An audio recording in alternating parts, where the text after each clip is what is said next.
नमस्कार। मैं डॉक्टर नवनीता भाटिया एक बार फिर से आपके सामने अपने चैनल द सिंप्लीफाइड हिंदी में सर्वेश्वर दयाल सक्सेना द्वारा रचित मानवीय करुणा की दिव्य चमक पाठ के प्रश्न उत्तर लेकर आई हूँ।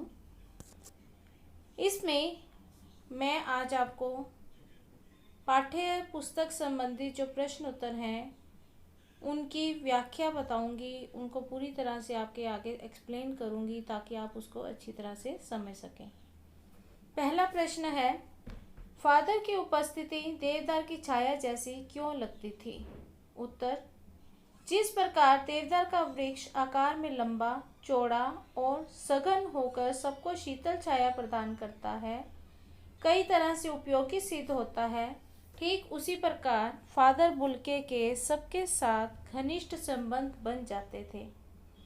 वे सभी के घरों में मनाए जाने वाले उत्सवों में बड़े भाई और पुरोहित के रूप में आकर आशीर्वाद देते थे।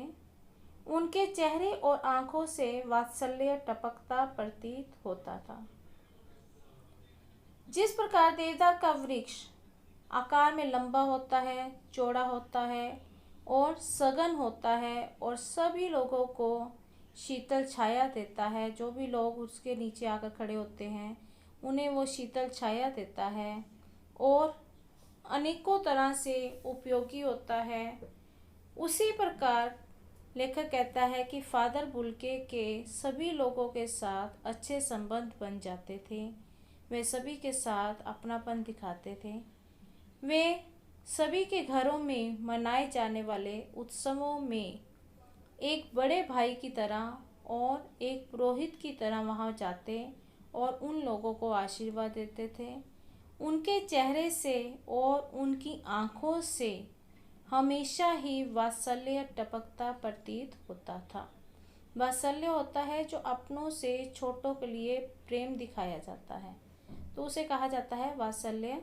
तो वो कहते हैं कि उनके चेहरे से और उनकी आँखों से हमेशा ही दूसरों के लिए वात्सल्य टपकता प्रतीत होता था।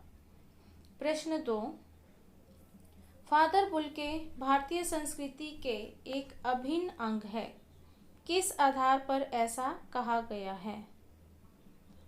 फादर बुल्के भारतीय संस्कृति में पूरी तरह से रम चुके थे, एक उसका अंग बन चुके थे। कहा जाता है कि ऐसा क्या था उनमें कि वो भारतीय संस्कृति के एक अभिन्न अंग बन चुके थे। उत्तर, फादर बुल्के ने भारत आकर 2 साल पादरियों से धर्माचार की पढ़ाई की। यानी कि फादर बुल्के जब भारत आए तो उन्होंने उसके अब यहाँ आने के बाद 2 साल तक लगातार पादरियों से धर्माचार अपने धर्म की पढ़ाई की। कोलकाता से उन्होंने बीए किया और इलाहाबाद से एमए की उपाधि ली। प्रयाग विश्वविद्यालय से राम कथा उत्पत्ति और विकास शीर्षक पर शोध प्रबंध किया।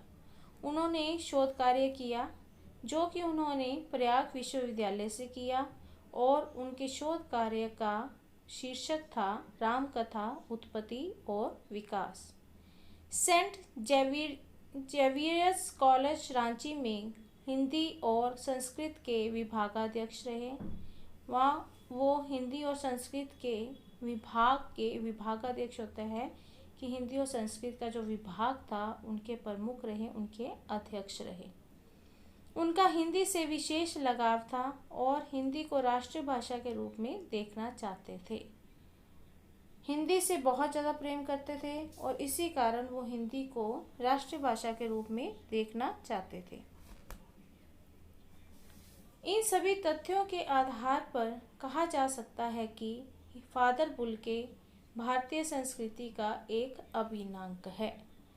कहते हैं कि उपरोक्त जो तथ्य दिए गए हैं, जो बातें बताई गई हैं उनके बारे में, उन सबको देखकर कहा जा सकता है कि फादर बुल्के भारतीय संस्कृति का एक अभिन्न अंग है। प्रश्न 3, पाठ में आए उन प्रसंगों का उल्लेख कीजिए जिनसे फादर बुल्के का हिंदी प्रेम प्रकट होता है। प्रश्न में क्या पूछा गया है कि उन प्रसंगों का वर्णन करना है जिनसे हमें ये पता चलता है कि फादर बुल्के हिंदी से बहुत ज़्यादा प्रेम करते थे। उत्तर, फादर बुल्के हिंदी को राष्ट्रीय भाषा के रूप में देखने के लिए चिंतित रहते थे। वे जहाँ कहीं भी मंच पर जाते हिंदी के पक्ष में अकट्य तर्क देते। कहते कि वो हिंदी को राष्ट्रीय भाषा के रूप में देखना चाहते थे और हमेशा चिंतित रहते थे कि किस प्रकार हिंदी को राष्ट्रीय भाषा बनाया जाए। कभी कहीं भी किसी भी मंच पर वो जाते तो हिंदी के पक्ष में ही अपने तर्क देते थे। उन्हें केवल इसी बात पर झुंझलाते हुए देखा गया था कि लोग हिंदी क्षेत्र के होकर भी हिंदी की उपेक्षा कर रहे थे।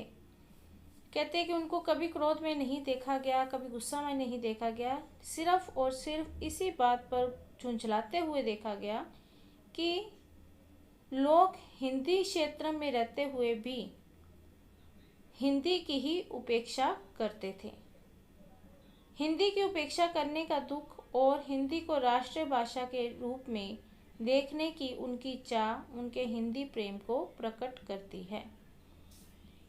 हिंदी की उपेक्षा करने का दुख, जब वो किसी दूसरे को हिंदी की उपेक्षा करते हुए देखते तो उन्हें बहुत दुख होता और हिंदी को वो राष्ट्रीय भाषा के रूप में देखना चाहते थे। उनकी इसी चाह से ये बात प्रकट होती है कि वो हिंदी को बहुत ज़्यादा प्रेम करते थे और उसे राष्ट्रीय भाषा के रूप में देखना चाहते थे।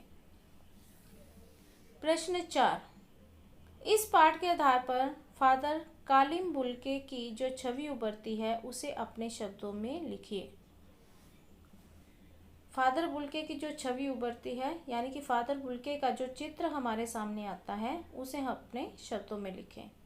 उत्तर, फादर कालिम बुल्के का जन्म बेल्जियम के रैम्स चैपल नामक नगर में अवश्य हुआ था, किंतु आचरण, व्यवहार आदि से वे विशुद्ध भारतीय प्रतीत होते थे। कहते कि फादर कामिल बुल्के का जन्म बेल्जियम के रैम्स चैपल नामक नगर में हुआ था, परंतु उनका जो व्यवहार था, उनका जो आचरण था, उनका जो रहन सहन था, उन सभी से वे विशुद्ध भारतीय लगते थे कि वो शुद्ध भारतीय हैं। फादर बुल्के मिलनसार व्यक्ति थे। वे एक बार जिससे मिल लेते थे उसे भूलते नहीं थे। कहते कि फादर बुल्के बहुत ही मिलनसार थे, दूसरों से मिलकर बहुत खुश होते थे।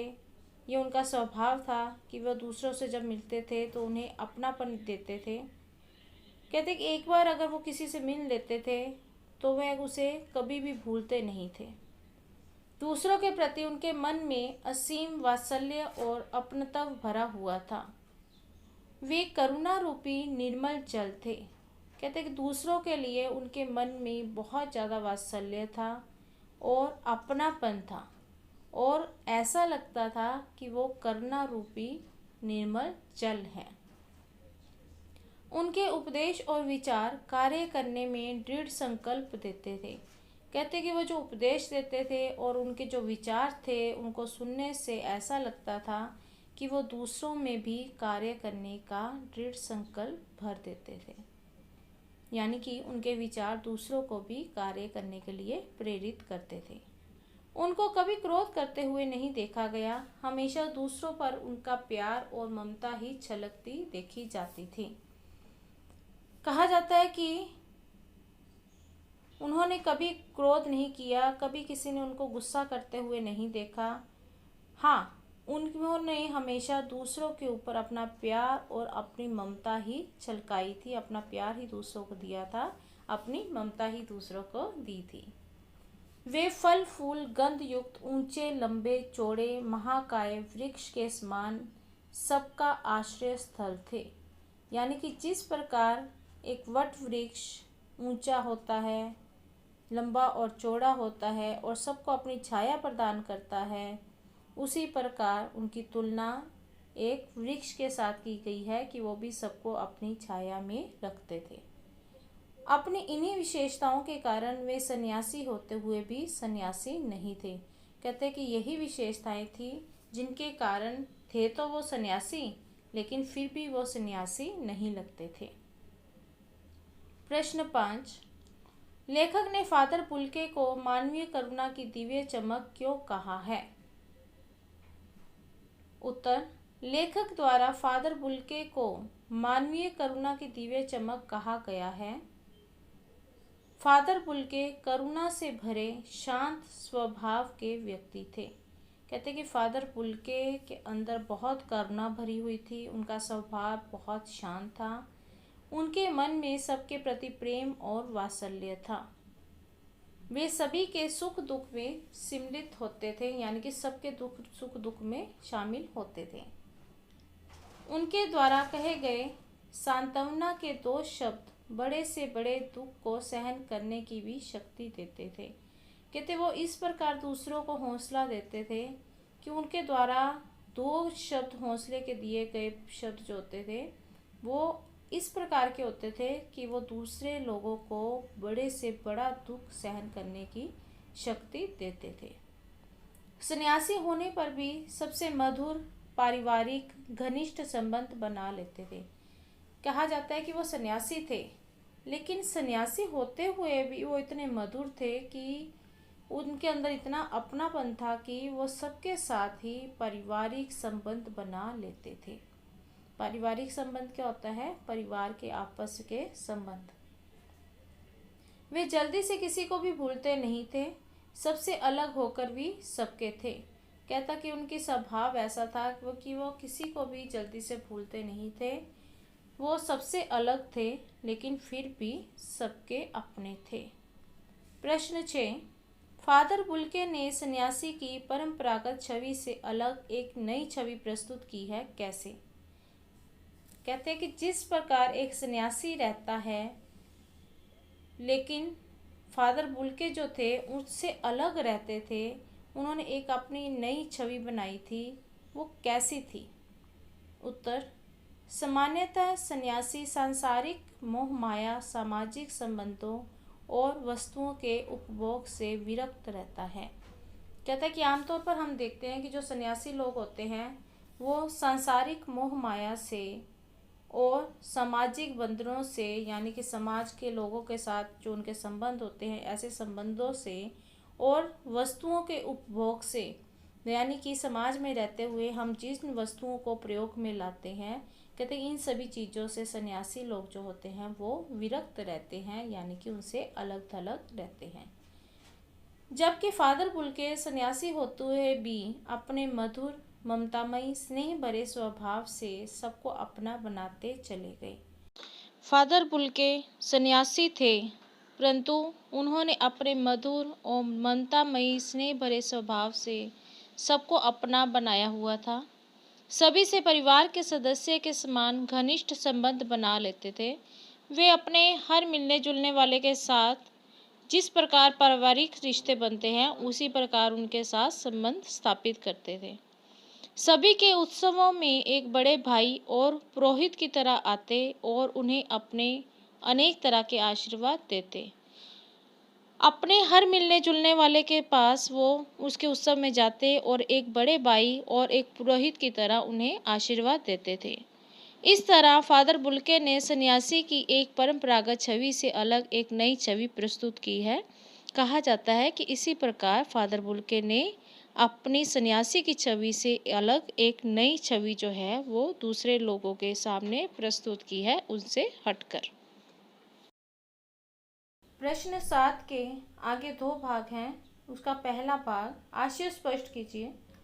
नम आँखों को गिनना स्याही फैलाना है। इसमें ये पूछा के कहा गया है कि नम आँखों को गिनना स्याही फैलाना है, इससे आपका क्या आशय है? उत्तर, प्रस्तुत पंक्ति का आशय है कि फादर पुलके के इस संसार से विदा होने पर एक दो आंखें नहीं बल्कि वहां उमड़ा पूरा जन सैलाब रो रहा था। क्या कहा है इसमें कि उपरोक्त जो पंक्ति दी गई है उसमें क्या कहा गया है कि फादर पुलके जब इस संसार से विदा हो गए, इस संसार से चले गए, अर्थात उनकी जब मृत्यु हो गई, तब उनकी मृत्यु पर रोने वाली एक दो आंखें नहीं थी बल्कि वहाँ पर जितने भी लोग थे पूरे सभी लोग रो रहे थे। फादर बुल्के ने तो अनुमान भी नहीं लगाया था कि उनके चाहने वाले इतने ज़्यादा लोग होंगे। कहते हैं कि फादर बुल्के ने तो कभी ये सोचा भी नहीं होगा कि जब उनकी मृत्यु होगी तो इतने लोग उनकी मृत्यु पर रोने वाले होंगे और उनके चाहने वाले जो लोग होंगे वो इतने ज़्यादा होंगे। दूसरा भाग, फादर को याद करना एक उदास शांत संगीत को सुनने जैसा है। क्या पूछा गया इसमें कि फादर को याद करना एक उदास और शांत संगीत को सुनने जैसा क्यों लगता है, इसका आशय स्पष्ट कीजिए। उत्तर, प्रस्तुत पंक्ति का आशय है कि फादर बुल्के का संपूर्ण जीवन शांति और करुणा के भाव में व्यतीत हुआ, कि फादर बुल्के का जो पूरा जीवन था वो शांति और करुणा के भाव में व्यतीत हुआ था, बीता था। जिस प्रकार करुणा और उदासी से भरा शांत संगीत प्रेम की वेदना को उजागर करने का माध्यम बनता है। क्या कहा गया कि जिस प्रकार हम कोई उदास संगीत को सुनते हैं, शांत संगीत को सुनते हैं, तो हमारी जो प्रेम की वेदनाएं हैं वो बाहर निकल आती है, हमारे अंदर जो उदासी है वो बाहर निकल आती है। उसी प्रकार फादर बुल्के दूसरों की उदासी का विरेचन करने वाले थे। प्रश्न 8, आपके विचार से बुल्के ने भारत आने का मन क्यों बनाया होगा। इस प्रश्न में आपसे विचार पूछे गए हैं कि आपके क्या विचार हैं कि फादर बुल्के ने भारत आने का मन क्यों बनाया होगा। इस प्रश्न के उत्तर में आपने अपने विचार देने हैं। उत्तर, हमारे विचार में फादर बुल्के ने भारतीय संस्कृति और सभ्यता से प्रभावित होकर भारत आने का मन बनाया होगा। यानी कि हमारा ऐसा विचार है कि हो सकता है कि फादर बुल्के भारतीय संस्कृति और सभ्यता से इतने अधिक प्रभावित हुए हों कि उन्होंने यहीं आकर रहने का मन बना लिया। भारतीय संस्कृति विश्व की प्राचीनतम संस्कृतियों में से एक है। भारतीय संस्कृति जो है वो पूरे संसार की जितनी भी प्राचीन संस्कृतियां पाई जाती है उन संस्कृतियों में से एक संस्कृति मानी जाती है। भारत की संस्कृति ज्ञान, त्याग, अहिंसा, धर्म और शांति की संस्कृति है।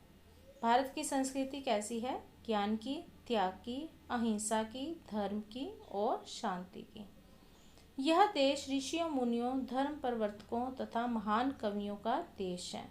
कहते हैं कि भारत एक ऐसा देश है जिसमें ऋषि मुनि, धर्म प्रवर्तक और महान कवि हुए हैं। कहते हैं कि यही कारण होगा कि फादर बुल्के ने भारत आने का अपना मन बनाया होगा और यहीं पर आकर वो रहना शुरू हो गए, यहीं पर आकर वो रस बस गए।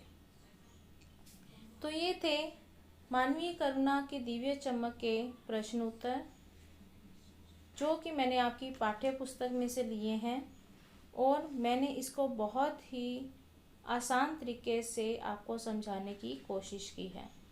अगर आपको मेरे द्वारा पढ़ाए गए प्रश्न उत्तर समझ आए, मेरी ये वीडियो अच्छी लगे, तो प्लीज़ इसे सब्सक्राइब कीजिए, इसे लाइक कीजिए, इस पर अपने कमेंट्स दीजिए और इसे अधिक से अधिक शेयर कीजिए ताकि दूसरे लोग भी इसका लाभ ले सकें।